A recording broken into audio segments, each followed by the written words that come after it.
The recency and the primacy effect.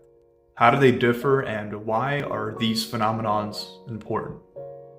The primacy effect is the tendency to remember the first piece of information that we encounter better than information presented later on.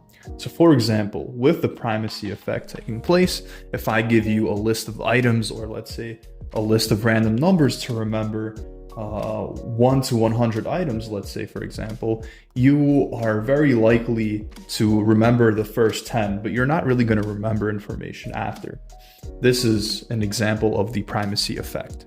Now, with the recency effect, this is when items, facts, and ideas that came last are recalled easier than those that came first. So again, if I give you a list of 1 to 100 items, you are going to be much more likely to recall the items that came last. This is known as the recency effect.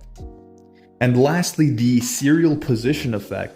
This is a combination of both the primacy and the recency effect, and it is where we remember things that are mentioned first and last in a series, and it is more difficult to recall things in the middle. So you're going to have a much higher recall rate of the first 10 items and the last 10 items out of a series of 100 items, just as an example. And another way to think about this is that imagine you're in a classroom, right? You're sitting there in your classroom and your teacher calls on you and they ask you, what did I just say?